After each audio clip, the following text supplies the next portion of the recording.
I got to admit that I know virtually nothing whatsoever about baking. I mean, I just don't know.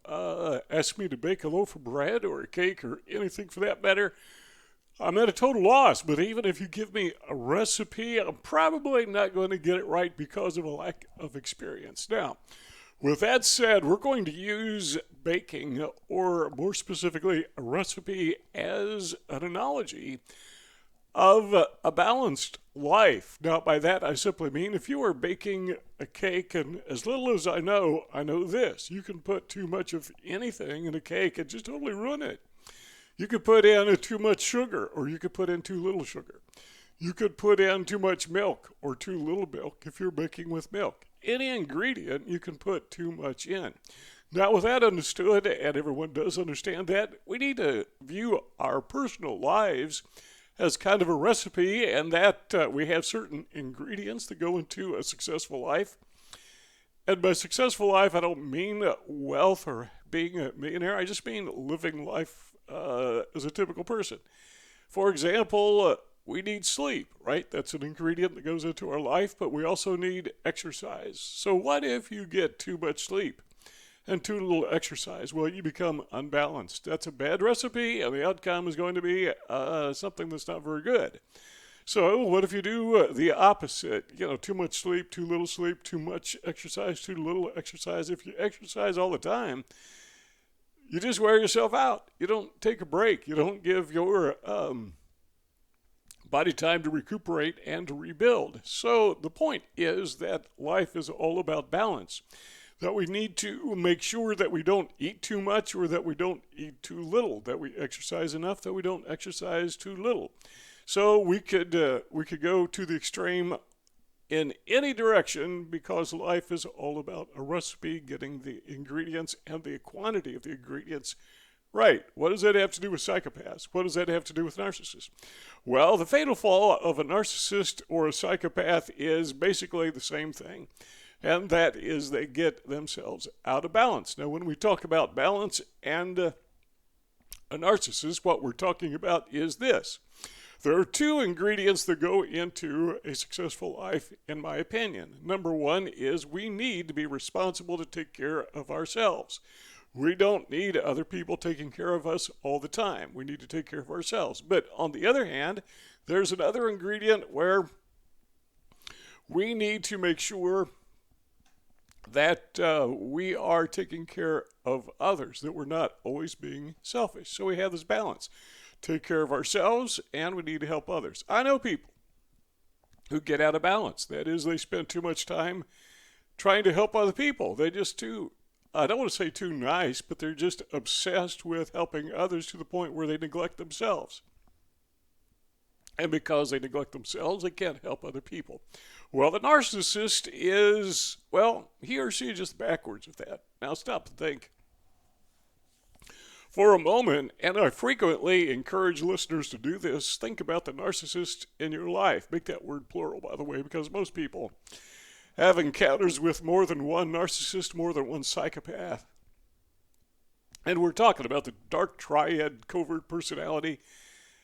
And when you stop and think about these people, what they are is just terribly imbalanced. They've got their life's recipe in such a way that the single most important ingredient that goes into baking their life is self-obsession, self-importance. It's all about them, and that's how they bake their life. Now, the problem with that is there's nothing for anybody else, and they understand that, by the way. That's why the love bombing. That's why they are so good at masking. That's why narcissists and psychopaths are so good at convincing others that they honestly, truly care about them. Where in reality, and you know this, I'm sure, from your experience as you think about those people in your life, you understand that because you've seen it. You have seen them pretend to care about other people, and sometimes that is the pretext for slander, for gossip, for smearing others. I don't know how many times, if you ever go to church, some of the old-time churches, they have this thing called prayer requests, and they'll let people just raise their hand and you know, they have a prayer request. They want everyone to pray for this, whatever. That's just an open opportunity for gossips to have at it. And I've seen that. Somebody will raise their hand and they'll say, well, we need to pray for so-and-so. You know, they call them brother or sister, whatever. Because then out comes the gossip. They're pretending to care about these people. Yeah, we need to pray about them because they have this great need. And their great need is, and then they say something, well, they trash talk them, but it's framed as a prayer request. So, you know, non-religious people can do the same thing. They can just express concern about somebody because they are so, then fill in the blank with whatever slander and gossip, but they're pretending to care about them. You get the idea. All right. So what is it about this what do we call this? Self-obsession or just selfishness, I guess. What is it about this imbalanced life, this too much of one ingredient? With some narcissists, I mean, this is the only ingredient. Their whole life is self-obsession. How does that take them down? I mean, how does that destroy these people? Well, we got 4 points for you. Number one is because they are selfish, they tend to think in terms of immediate gratification. So this is short-term gratification. They want it now, they want it immediate, and they're not thinking about anything in the future. Now, I've said this probably in a zillion videos in the past, but the narcissists that I've known, with one or two exceptions, aren't really concerned about retirement because they just don't think that far in the future. Now, let me give you an illustration of how this kind of works. My wife and I went out to eat yesterday, and we went to a place called Olive Garden. You've probably been there. I like it because I like their, what do you call it, Alfredo something, and their breadsticks. I love that. Fettuccine, you know, I'm not Italian. I can't even pronounce those words right. But I can tell you this, I ate more than I should. And I knew it when I was eating it. So here we are. That was, what time is it? It's noon here now, and that was 4 o'clock yesterday afternoon when we left the restaurant. And I haven't had anything to eat since then because I just know I got to make up for it because if I keep on eating, it's just going to turn to fat, right? So at the time, I was thinking long term, I'm going to eat all these breadsticks and, glucose. Next thing you know, I'm going to have extra belly fat, so I'm thinking I can do this now, but I'm going to have to pay for it later. Narcissists don't think in those terms. Narcissists think I'm going to do this now and gratify myself, and they don't think whether they're going to do it or not the next day. And guess what? The next day they do it, whatever it is that satisfies them. It could, overeating is just one thing. It could be abusing people. It could be some addiction to some narcotic. It could be talking. I know some people who are addicted to just shooting their mouth off all the time, every time. They don't care about anyone else. They got to get their ideas across. They have to impress everybody. That is an indication of a narcissist. So they don't think in the future. They don't think what will the consequences be of this particular behavior. If I abuse, speaking as a narcissist, if I abuse you, what will be the ultimate consequences? They don't even think about that, particularly for you. All they care about is they can dominate at the moment. So they have this short-term way of thinking, but they think short-term for the long term. In other words, this is the only way they think, constantly, continually. So they're over the long haul, they're thinking short-term. Short-term, long-term is what I call it. They seldom think about the consequences, and when they do think about the consequences, again, it's all focused on themselves. They don't care about the consequences to you or to other people. They think about how it's going to hurt them or how it's going to benefit them. It's all self-obsession. So the first thing we say is, narcissists, they just think they're short-term thinkers, very short-term thinkers. Gratification at the moment, never the consequences after the moment is over. Number two, we just kind of touched on this, but number two is they are not terribly concerned about the impact that their behavior is going to have on you. So they are dominating, they're controlling. They want to serve themselves. They are first. By the way, it's okay to take care of yourself, but that's, to the narcissist, that's it. As we said at the very outset of this video, part of having a balanced life is taking care of yourself, but it's also taking care of others. Well, the narcissist understands that first part, and they overindulge in that. But the second part, where you take care of others, no, they don't do that at all. Have you ever heard the term alpha, like alpha male, alpha female? Usually it's alpha male. What we find that makes an alpha male are two things. Most people think it's just a dominant personality.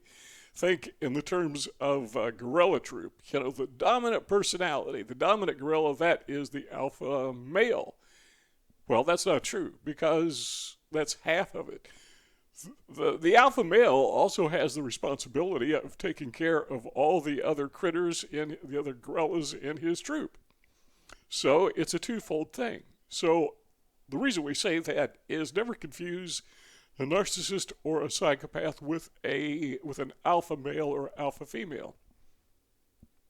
They want to imagine themselves, and they strive to position themselves in the alpha position, but they don't care about anyone but themselves, so they can never attain that. Consequently, they are self-destructive. Now, I know some CEOs, or I should say I know of some CEOs, that is people who are the chief executive officer of a corporation, a major corporation, who would never have acquired that position were it not for their psychopathy. They are psychopaths. They don't care about other people, but they understand, at least they're smart enough to understand, even though it may not come natural to them, they do have to take care of others in the organization. So they become true alphas. A psychopath who is a narcissist, no, that doesn't happen. He or she takes care of herself, and that's ultimately self-destructive. The third thing is, how do we say this? They become controlled by their own controls. So the narcissist is very controlling. He is going to do what satisfies himself or herself. They are self-obsessed. They become addicted. In other words, their behavior becomes their controller. So they are controlling others, or they're doing whatever they want to do. They imagine themselves, they posture themselves, they think of themselves as controllers because, well, they're selfish. They want to control everything all the time, and they do whatever they want without a whole lot of thought. But what happens is their own behavior turns on them, and they are controlled by themselves in a very negative way. Their behavior controls themselves. That's where addiction comes in. So we find that they are now caught in this web of deceit that they can't get out of. They started, maybe it's a gambling addiction would be a good analogy. And at the very beginning, they're very controlled. They learn the game, whatever it is, and they're very controlled. But before long, they find that they are addicted to that. They lose some, but they win some. And that thought about, this could be the next really big win, and they're addicted to that. The narcissist, same thing. This dominant behavior, this me-first behavior, this I want to gratify my needs right now. I want to be obsessed with whatever I'm doing that benefits me. And next thing you know, that obsession becomes a controller of them. And they're so arrogant, they don't even notice it. Well, I can say this. I've known a lot of narcissists in my life, or people with controlling narcissistic tendencies. But I've never known one who will at least acknowledge that they have a problem. Now, maybe they know it, maybe they don't, but I've never known one where it was obvious they even knew they had a problem. They're just that way. Okay, number 4 is this. Because they are so controlling, because they are so dominant, these are not people that you can rely on, that you can depend on to get anything constructive done, because they're always thinking not of how to get the job done, but rather they're thinking how whatever it is they're doing will benefit them. And so it doesn't take long. Well, sometimes it does take long. Let me correct myself. But in due time, I should say, it becomes obvious that these people are not reliable. You can't depend on them because all they care about is themselves. And because of that, the narcissists that I have seen in my life, they go from victim to victim because they will burn themselves out with one person. Now, some of the narcissists who have been in my life, just to show you how gullible that I am and vulnerable that I am, how naive that I am, sometimes these people stayed in my life for years before it finally occurred to me, wait a minute, they're taking advantage of me. But eventually it became obvious. And they had to go. You know, the discard came and that was the end of it. So I kind of learned my lesson, but now I've got to be more vigilant than ever. And I've got to say that emphasize it because vigilance that just seems to be the primary key to not allowing narcissists or psychopaths to destroy your life. Because they're so very good at pretending, at masking, at pretending to be somebody that they are not. And they're just so terribly convincing that we go along with them. So we have to be vigilant that this person in our life who we think is really the good guy, well, maybe they are. But still, we have to be vigilant. We have to pay attention. So ultimately, they become obviously unreliable. I mean, they always have been. We just didn't see it. They become undependable. They have a reputation. Let's extend on that because, as I've said in other videos, there is a difference between one's reputation and one's character. So they have this character flaw, which is also later will become their reputation, but the character's always been there, the bad character. That they are undependable, they are unreliable, and they are all about themselves. Now, if you want to keep on talking together, you and I, let's do it. 2 rectangles, we put those on the screen so that you have an opportunity to continue the conversation just by clicking on one of those 2 rectangles. But if not, thanks for stopping by, and we will see you all next time.